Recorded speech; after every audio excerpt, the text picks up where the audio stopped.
a little bit I'm promoting the problem, but the reality is, as a collector, you have to know this.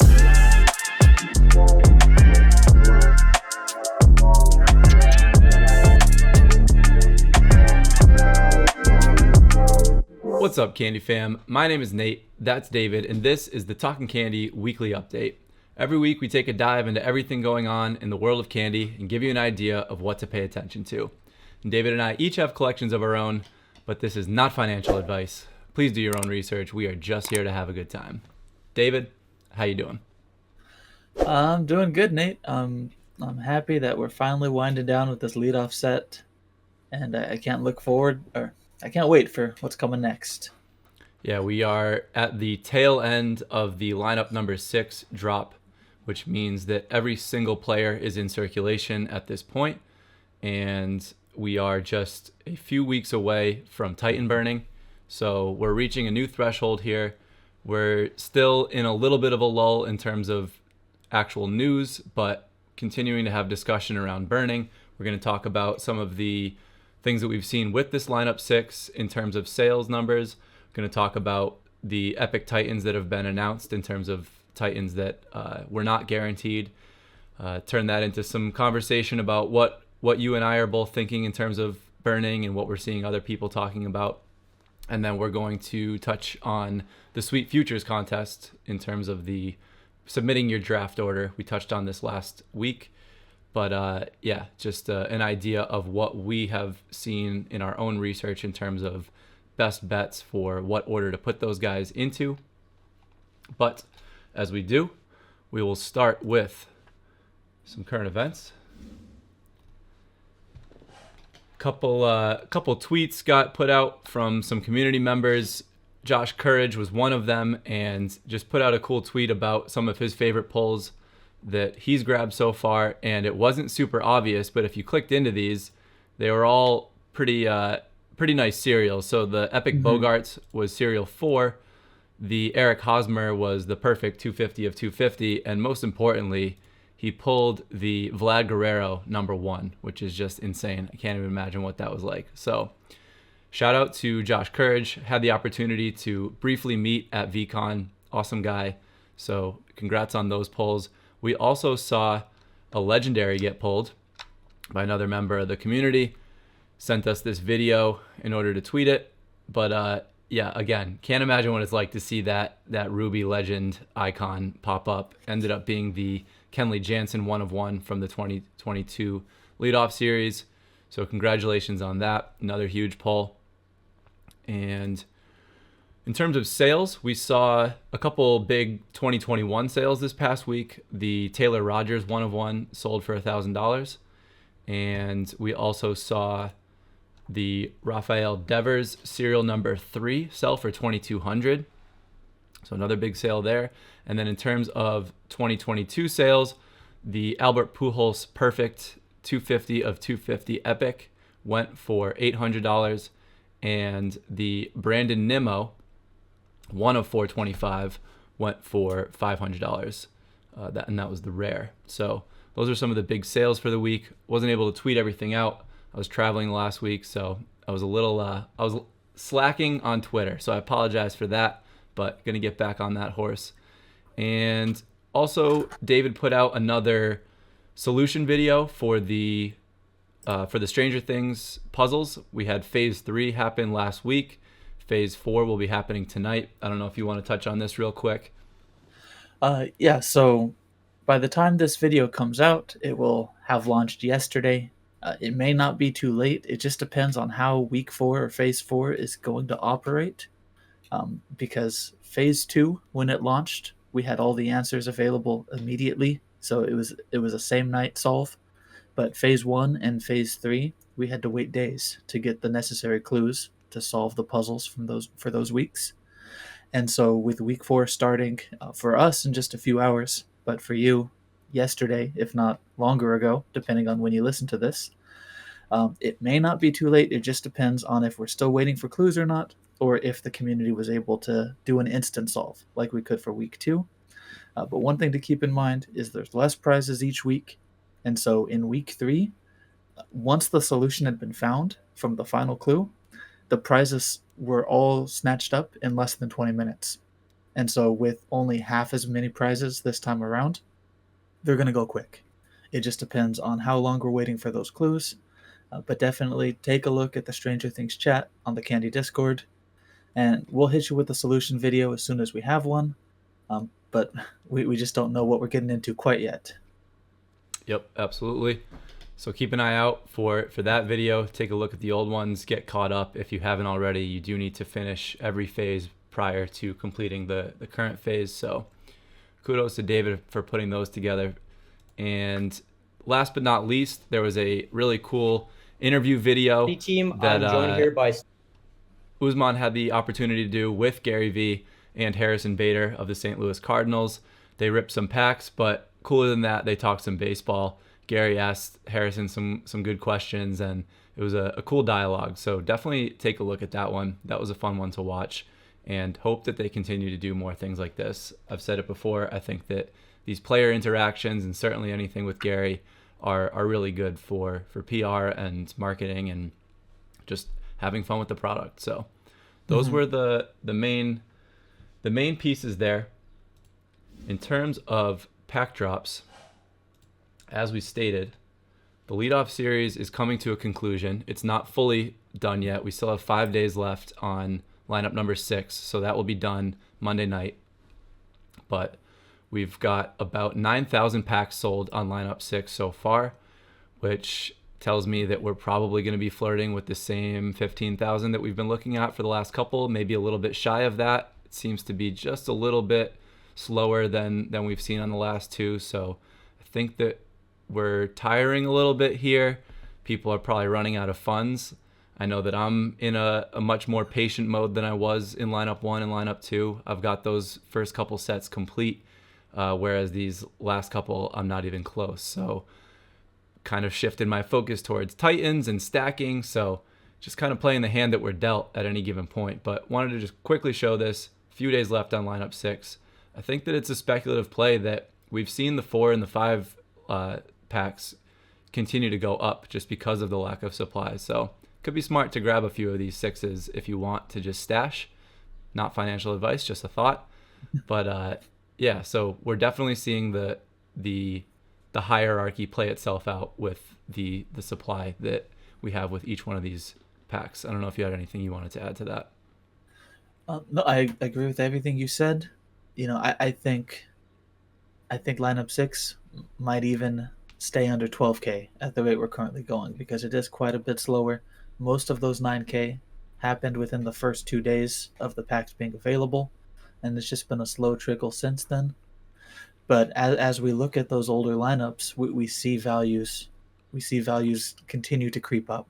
There are occasions where someone will list, 20 packs that they've been holding on to slightly below the floor, and so we see some up and down, but for the most part it's been up. Particularly and surprisingly, lineup 1 has had either one person or a few people really going in hard, possibly looking for that Trout legendary, who's to say. But there have been a lot of lineup 1 packs sold, and we've seen that lineup's price move quite considerably. And so once these are done being sold, since we don't know exactly when Candy's bringing them back, they could hold their value pretty well. Yeah. I haven't kept close tabs on lineup 1. I'm not sure exactly what the floor is at there. I don't know if you know it off the top of your head, but the premise is the same as everything, where supply matters and a long-term mindset matters. So anything that is going to have less supply, as we hopefully see a continued influx of new users, again, factor in the fact that a lot of these packs are vaulted, don't know when those are coming. That needs to be handled with care. So a lot of different things to take into account, and make some plays, take some risks, and go off your own premise. So just a quick overview on that. Yeah, go ahead. That lineup 1 floor, it is holding at $40 right now, which isn't a huge far cry from the 35-ish it was at before. But it's not just the price move, it's the sheer volume that has been changing hands these past few days. With dozens of packs, if not 100 plus, just within the last week. Cool. Good data. All right, let's take a look at the lineup 6 sales data here. So, as we've been doing after a week of each of these lineups, we've got the top 5 players in terms of just sheer sales volume. So, this is sales volume across all of their rarities. Obviously, the epics are depicted here, and we've got the epic floors shown just for a good benchmark to show where these guys are at. But in terms of overall sales, these are your top 5 players that have moved for lineup number 6.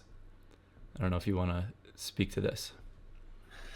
Well, for lineup number 6, this is who we thought we'd be on top. I don't see anything too surprising here. I mean, maybe that epic floor on Tatis seems a bit high, considering he hasn't played baseball yet this year. I was expecting maybe that he'd have a slower start, but one of the things that is definitely helping all 5 of these players is the fact that there's been so few packs. As we said, 9,000 packs compared to 15,000, 30,000 packs for most of the other lineups. And so that definitely is helping their value, but he's still a little bit surprising considering we don't know when he's gonna be on the field again. Yeah. Like you said, nothing super surprising here. I think that the interesting thing about an injury on a guy like this is that when we first heard about the injury, we saw the 2021 Tatis take a dip. And because we already had an established floor there, and then you get bad news and the price reacts to it. Whereas when this card came out, he was already hurt. And there's something interesting about the fact that when a guy is hurt, he can't play poorly. And so you've got this kind of frozen in time opinion of who that player is. And I've noticed this in MLB The Show in the past. And I think that this is a similar thing where you don't have any on-field performance tied to it. And so you don't have that fluctuation up and down. So maybe it's not as many have been pulled. Maybe it's a combination of things. But I think that he's selling on the premise of what people want to believe Tatis is.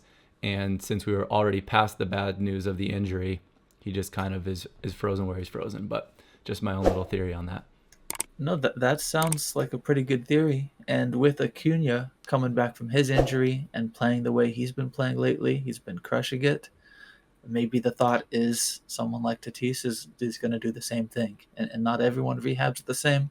But if he's up to 90, 95, 100% of his old self in no time, then the value makes sense. Yep, definitely. All right, let's take a look at the second half of what we do here, which is the least sales of guys that are guaranteed a Titan. And it's worth noting that both the last graphic and this graphic, we're looking at lower sales volume than we had on the same lineup 5 or the equivalent lineup 5 graphics. And again, lower supply, lower sales in terms of packs. And so again, we're seeing, because of that, kind of a smaller gap here between the least sales and the top sales. But these are the 5 guys that have fallen into that category of least sales volume that are definitely going to get a Titan. And while we do have Corey Seager sitting there with an epic floor of $75, the rest of these are on the affordable side compared to the prior list. Guys like Winker and Ray. Winker is the one that stands out to me in terms of a $25 hitter, guy that was real good last year. Honestly, I don't know his stats off the top of my head. I'm guessing that they're not phenomenal if he's in this category right now. Probably off to a cold start, but that's a guess. I don't know his stats off the top of my head. So with Seattle, he did have a bit of a slow start. One thing that stuck out to me was he was walking a lot that first month, and I thought that was a great sign because clearly the eye was still there. Like he was, I think, leading the majors in walks for a short time, and so normally when someone has a good eye for balls, they're going to be hitting well as well. And just the average, the power isn't quite where it was last year. And so I think Seattle fans are maybe a bit disappointed with his performance so far since they picked him up for the Reds. But he's not terrible. And I think he's still got a home there and every opportunity to make a splash. And so I'm a bit surprised to find him at the very bottom of this list as well. Yeah, it looks like he's hitting 214 with 5 home runs and 26 RBIs. across 238 at bats. So pretty cold, unfortunately, and that'll explain it. But again, same as the conversation we've had in the past, creates an opportunity if you believe in Winker long term. So we all have to make our own plays based on the guys that we like, and that's the fun of collectibles. That's the fun of baseball. So yeah, do what you wish with this list. So we have had several, more than several at this point. We have had 21 Titans announced. Well, there's a caveat to that, but we'll get to that. We've had definitely 18 of the Epic tier Titans announced. So this is for those who are not familiar, anybody that already had a legendary 1 of 1, if they fell into that tier, they're guaranteed to be eligible for a Titan burn. If you fell into the second category, or the second rarity tier of only having an Epic as your top rarity, of those 140 players, only 100 of them are going to receive the ability to burn a Titan. And so each day, well, not every day, but most days, Candy is doing a trivia challenge, and at 1 o'clock Eastern, you can make your guesses on those 3 guys based on trivia, and then whoever the answers are ultimately are the 3 Titans that are being announced. So this list right here, it's probably a little bit small, but I'll run through it real quick for the audio listeners. We've got Kevin Biggio, Swanson, Mountcastle, Moncada, Josh Rojas, Miggy, Logan Gilbert, Paul DeJong, Nate Eovaldi, DJ LeMahieu, McClanahan, Cease, Josh Bell, Pablo Lopez, JD Davis, Shane Baz, Alec Boehm, Adalberto Mondesi, and then these last 3 were the trivia today. Jermaine Marquez, Ahmed Rosario, and Kyle Lewis. We're pretty certain on Marquez and Rosario. There is some discussion around Kyle Lewis, so take that one with a grain of salt. We haven't gotten the official announcement. All of these get officially announced a few hours after the trivia goes out. Obviously, they can't announce the answers right away, or that would ruin the fun. But the Kyle Lewis trivia was based around a first career hit being a home run, which there were multiple potential options here. There were reasons why you might pick one versus another, but we are waiting to hear what Candy has deemed to be the answer for this one. I think Wilson Contreras was another potential answer. And then what was the other one that you had stated? I believe it was Willy Adames. Willy Adames, right. So there were a handful of potential answers, different reasons why you might go for one versus the other. We'll see if Candy provides clarification or if there was a slight misstep there.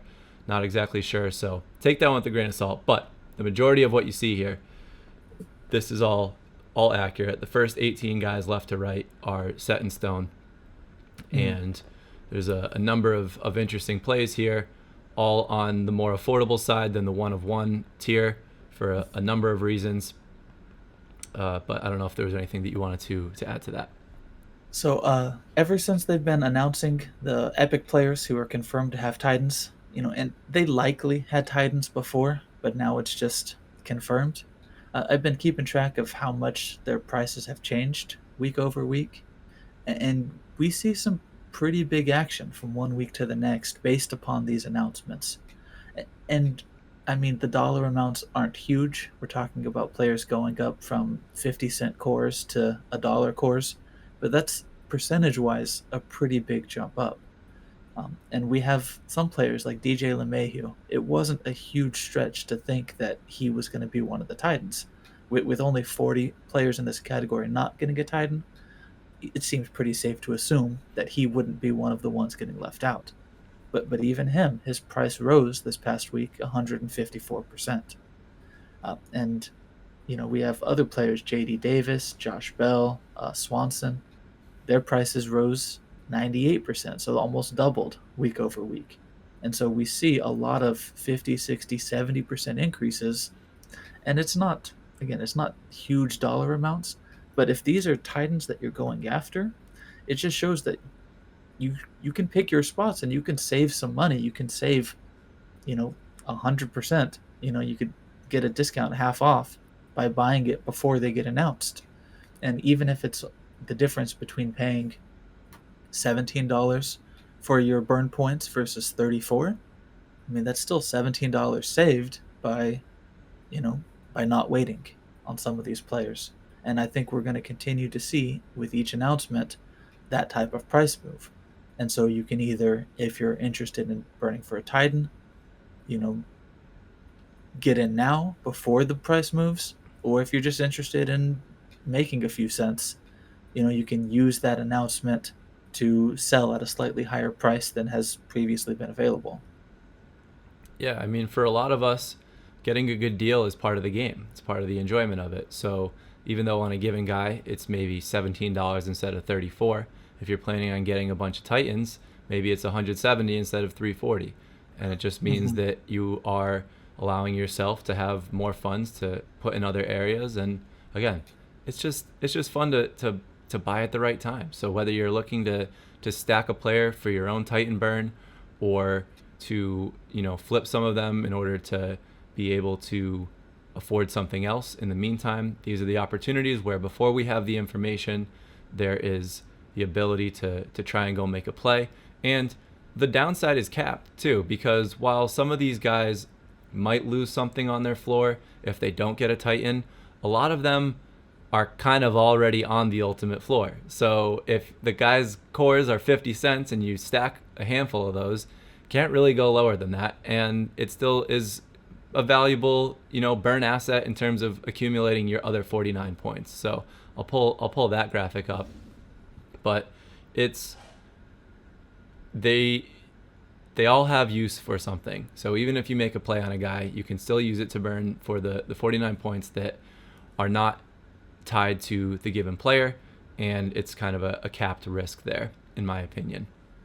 So No, I think that's exactly right. And, even if you're not going to use them as assets to burn for your other Titans that you are making, you buy something for 50 cents, you pay 53 cents after fees. If you can find a buyer for 57 cents, you've broken even. And that's not a huge stretch to think of selling something for 57 cents if that is what you want to do. yeah, you know what? This is a little bit of a tangent, but it's something that I think that we failed to state early on and assume that people know this. But you absolutely need to find a way to have candy balance when you're dealing with these microtransactions, because if you haven't been paying attention, when you buy something with credit card, not only do you have an additional 3% fee on top of the 5% that you're paying for every transaction, but more importantly, there's a flat fee of 30 cents per transaction when you use a credit card. And when you're buying something for $100 or a couple $100, that's in the noise. But when you're buying something for 50 cents, it's a huge deal.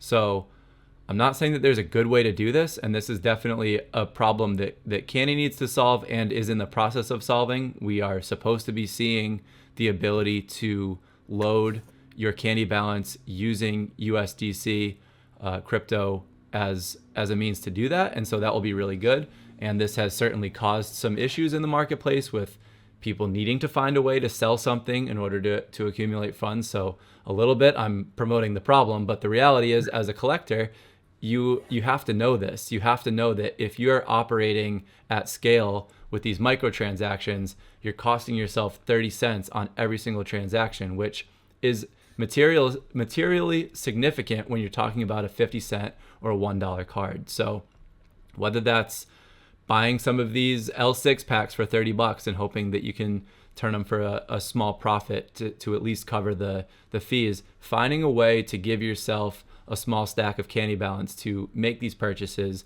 is a absolutely necessary tactic in both of our opinions, unless you Mm-hmm. just don't care.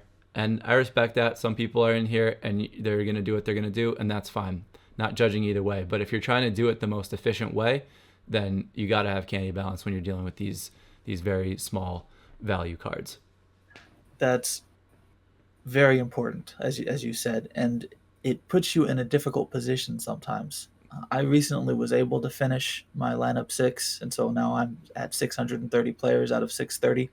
But before I was finished, I would have to make a decision. If I saw a deal on something that I really wanted and it cost $50 and I had $70 in candy balance, I would opt to pay card for that because I knew that I still needed to buy 20, 30 more things for 50 cents a piece if I could find a good enough deal. And yeah, 30 cents fee on a 50-cent charge on a 50-cent purchase is a 60% increase. It's massive. It adds up. And so I would be putting some of my purchases on credit card instead of candy balance to specifically free that balance up for those smaller purchases. And that's not a decision that we should have to make. And so the sooner they can get that ability to load balance to us, the better it will be for everyone. Yeah. Also, great point there. That's the second half of the equation where if you are making decisions, lean towards the larger purchase, the $50 purchase, the $70 purchase on credit card, because you're just paying that 30 cents once as opposed to $70 worth of microtransactions. So definitely keep that in mind. Play around with the checking the candy box, the candy balance box, and see what it does so that you understand it. But yeah, definitely keep that in mind. We weren't talking about that 30-cent charge for a while because it didn't matter when we were talking about the 2021 cards. It was insignificant, but that is no longer the case. So keep that in mind. I don't know, is there anything else that you're doing specifically in terms of burning that you wanted to touch on? So, I mean, as I've mentioned a few times, I definitely have enough burn points available for every single one of the San Francisco Giants who fall into that epic or legendary tier. And at this point, I've just got my fingers crossed that all of the epic tier Giants are going to get confirmed over the course of this Titan trivia. I have stretched to stack points on a few other players, but I am, trying to identify those 50-cent plays where possible, those 50-cent cores, or more efficiently, those sub $1 uncommons, because you can't get lower than a 50-cent core. But if someone's going to sell you an uncommon for 80, 85 cents, that's equivalent to getting two 40-cent cores. And so when you're really looking for those, low expense, potentially high upside Titans, then yeah, you want to look for those players that have uncommons below a dollar. And why people choose to list that low, that's up to them. If it's worth it for them to recoup such a small amount on an uncommon, that's fine with me. As the person looking for those deals, if they're going to make that decision, then I'm going to be there to profit off of it, because when you get those 75, 80 cent uncommons, you can get your points together for a Titan for, you know, $8 for the 51 points, give or take. And it's just, I don't see how you can necessarily go wrong with crafting a one of 100 for $8, or plus the additional points, $15, $16 overall. But it's just too terribly efficient to pass up on some of these players.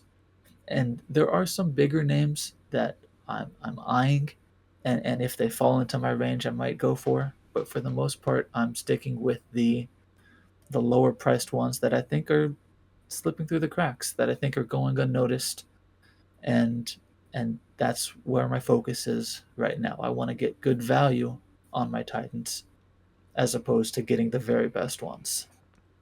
Yeah, in terms of the 49-point burn pile of random players, 50-cent cores readily available. To your point, the cheapest option, the most efficient option is to keep your eye out for the 85-cent, 90-cent, 80-cent uncommons. Those will trickle out there. They get bought up pretty quick.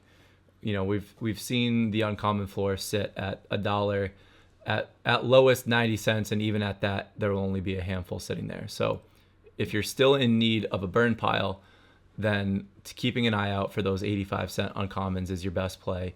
Although we have talked about the potential for having the higher rarity guys or the higher rarity cards expedite the process a little bit. So keeping an eye out for the $3 rares, the $2.80 rares, stuff like that. It's a little bit more expensive per point, but there's some value there potentially in terms of how quick the process will be to establish which cards you're burning. So I know that I've accumulated a lot of $3 rares along the way. I've got a big stack of them. Don't know how I'm going to use them. Maybe we get some more information. I was hoping to know what they might be worth in terms of collector score, something like that. So again, you have to come up with your own opinions. You might do something that you regret. I know that we're going to do things that we regret. That's just the name of the game. We don't know all the rules yet, and that's just how this goes. And if you're going to get frustrated by that, then this probably isn't the right space for you, because that's just how this goes. The ecosystem is being built out in real time. Candy doesn't know everything about what it's going to be. So, what those other collections or collecting challenges look like, we don't know yet.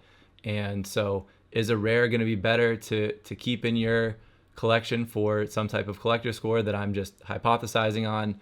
Or is it going to be better to use it as a quick tactic to burn points faster when you're trying to go for a guy like Trout or something like that? So it's just, we're just trying to give you things to consider, and then you have to decide where you want to put the weight, because there are no definites, there are no right answers here. It's just knowing which factors to have in mind when you're making these decisions. So for me personally, like I said at the top, I've shifted away from focusing on my full sets and shifted almost entirely to focusing on Titans and different elements to Titans. So I've got a couple guys that I'm looking at every single day, a couple times a day, quick search, what's the floor at? Do I want to grab the one off the floor? Is there anything sitting there that I'm wanting at the price point?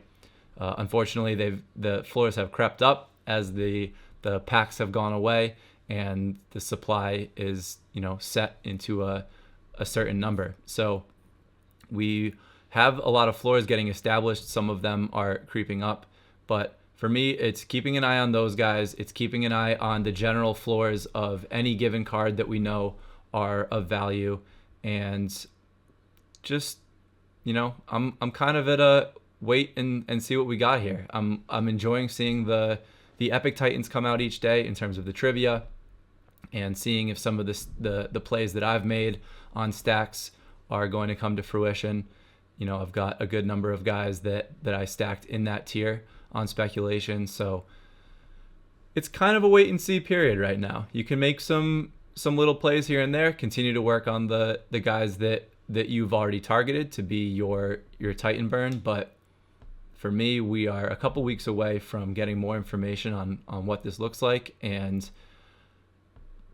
I don't know. I think that some of these cheaper Titans in this Epic tier are still really intriguing, because again, we don't know what the long term is. We don't know what collection goal might be affiliated with these. There's gonna be Titans left on the table here, so there's opportunities. And personally, I'm not too worried about how long it's going to take to burn, because I still see, for the most part, that very few players are going to be in danger of hitting 100 Titan crafts. There are those few. There are those Trouts, those Otanis, those Wander Francos. Bryce Harper was from lineup 1, so he's a strong possibility as well. There's maybe a dozen players that you can realistically say will not only hit 100, but are going to be hotly contested. And in those cases, that little bit of speed by burning epics or rares instead of cores, it might matter. But for the most part, I'm content picking up 17 cores, or picking up 8 uncommons and 1 core, because for one, I don't think it's going to matter for the most part, and for the other, I generally believe I'd be quick enough anyways, even if it was a bit of a race. And then I guess for third, I'm not targeting those top players to begin with, for the most part. There's a couple I have my eyes on. My wife was lucky enough to pull an epic Wander Franco, so I've got her stacking him to get his 51 points. And so I'll have to make sure she's ready the day that his name comes up. But other than that, I'm not targeting the Trouts, the Otani. Those, they're a bit out of my price range, and so I don't have to worry too much about the speed involved. But I do think we're going to find out soon enough, what that entails. I think that tutorial for burning can't be more than a couple weeks away, and I think that will clear the air. And I hope that they're going to make it so it evens the playing field, where you can, set up your stack in advance, and then it would only be a rush at the last minute. Or, we'll see. We'll see. There's still stuff we don't know, but what we do know is that the supply just isn't there for most of these players to have a shot at 100 Titans. And so you don't need to be worried about the majority of them. Yep, definitely. It's those select few guys that you have to consider that, at least in our opinion, we could be wrong, but David's got the data, and it usually adds up. So that's all. That's all my take on this. You got anything else, or you want to shift to the sweet futures? I think that's pretty good on burning. I'm interested, we've both talked about it at length. I would be curious to hear how other people are approaching burning. And so if someone else has a different or unique approach that they're going for, we'd love to hear about it on Twitter or in the YouTube comments. Let us know because, that's something we can talk about next episode, perhaps, if we see something that stands out as an innovative or good idea. Yeah. Who are you stacking? What have you noticed? What has gone right? What has gone wrong? Let us know, for sure. So let's quickly touch on the Sweet Futures draft order contest. We touched on this real briefly last week, but basically the way that this is going to work, or the way that this is working, and I'm not sure what the deadline is. I already submitted mine, but the Sweet Futures contest consists of taking the 8 Sweet Futures basketball players, and as long as you held at least one, just one core in your account, you are eligible to submit your prediction for what order these 8 players are going to be drafted in. So you're not picking where in the draft they're going, you're just picking them relative to each other. And based on our research, this is the list that you should be considering, and this isn't super tough to find. You can do your own research as well. But basically, there are 2 spots here, Johnny Davis and Jalen Duren, as well as Kendall Brown and Bryce McGowan's. Those are your 2 flips that it's tough to call who's going to go in what order. The rest of these names are pretty safe plays in their current slot. Chet Holmgren is a lock to be the first on this list. And then Murray, Wesley, and Davison are all pretty safely in their positions as well. But Johnny Davis and Jalen Duren, as well as Kendall Brown and Bryce McGowan's, on the list that I was looking at, a lot of these mock draft lists, they are literally right next to each other. And that's on a much bigger list than 8 guys. So it comes down to about 4 options, in our opinion, of how this might go, and this is the list that we're looking at. So, and some of this information has changed over the past week or two. There were earlier mock drafts where I saw Blake Wesley maybe slipping down to that 6th spot, and I don't know if it was Kendall Brown being valued higher at the time, and maybe he's the thing that's changed, and as his value's gone down, Wesley's spot in number 5 has become more secure. But even just from last week, people are saying different things. There's different articles, different drafts. But as of today, this seems to be pretty secure. And I believe the draft is actually taking place tomorrow. So by the time this comes out, the draft will already be happening or will have happened. So hopefully they got their picks in already. But this is generally what we're looking at right now as far as what seems most likely. Cool. Yeah, not much else to say on this. Obviously, any cool little contest like this is a fun element to Candy. And if you didn't know, basically anybody that gets their list right will be submitted into a lottery, and then 5 people will be selected from that lottery to get a signed jersey of one of these 8 guys. I believe it's of your choice. So that's how that's working, and it's nice to see some continued engagement like that. Fun contest. So keep an eye out for things like this in the future as well, even if you missed this one. But yeah. In addition to this contest, Candy's still been giving away tickets to ball games for people who have been purchasing packs. I believe right now they also have a new giveaway for people who are buying the plays of the day, and it's just in most cases 1 purchase a week has people entered to potentially be a winner of a couple of baseball tickets. And so it's nice to see them adding these real life rewards, these real life experiences on top of these collectibles. Absolutely. All right. So I think that is pretty much what we got here. Are you gonna rip a pack here? Yeah, I think we are winding down from our pack ripping season, but I was looking through my collection and I still had an extra lineup 6 pack lying around. And so for this episode at least, I'm gonna tear into it, see what we get. It's just the 1 pack this time around. But, that's kind of where things are at right now. We've had a fun season of new packs, new rips, just about every week.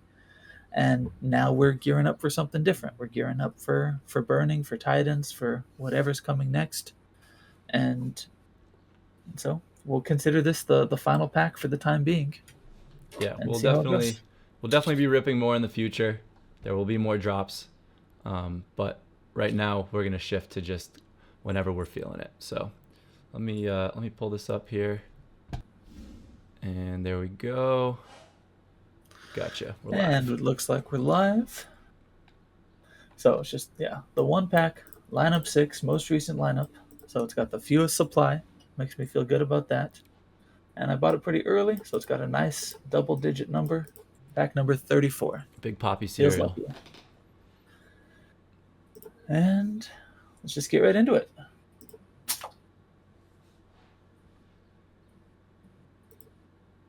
Okay, no black screen. That's always a good sign. Good start. All right. And, well, Well, I got the reveal of the rare, but then we immediately froze. It seems to like to freeze right when. but this time it's different. This time it's not my stream that's frozen. It's my pack reveal that's frozen. Oh, that's exciting. I am stuck. I can see the blue gem as well. It's kind of a cool Oh. spot for it to be frozen. That's interesting. Well, that is unfortunate, but at least we now have the ability to see in order of when you received it, so you don't have to go Yes. digging. But that still So stinks. let's pull up the collection and let's pretend to be surprised by what we see. And would you look at that? A rare. Amazing. So we had a core, Cesar Hernandez for the Washington Nationals, a core, Amir Garrett for Kansas City, a core, Jorge Soler for Miami. The uncommon was Mickey Moniak for the Phillies. And then the rare, Tucker Barnhart for... Detroit. Can't even make up the jersey. Okay, for Detroit. Let's go back, though. I saw who had it. Mickey Moniak was a nice load serial 58. Mm-hmm. But it looks like he's jersey 16, so that's a miss. But still a nice double-digit serial just the same. I feel bad how many times you have frozen in one way or another when opening a pack, and I mean, I'm gonna jinx it, but it hasn't happened to me yet. So I did a refresh right before, too. I wanted to stack those odds in my favor. But, okay. I guess we're going to end on a slightly sour note with the pack rip. Happy with the rare. That pairs nicely with the 2 rares I pulled last week. So I haven't had any standard packs in a little while. yeah, that's 5 straight rare packs between the two of us, actually. Mm-hmm. Pretty good. So I'll be happy about that. I'll have to check the values on those cards later. I already had my 630, as I mentioned earlier, so these are all duplicates. Mm-hmm. But, some of them may be upgrades to the card I was already holding on to, so I'll have to take that into account. Well, with that, we are done. My name is Nate. That's David. This is the Talking Candy Weekly Update. Appreciate everyone that makes it to the end. You really are appreciated. We enjoy doing this and communicating with you guys back and forth. So thank you for being here, and we will see you in the next one.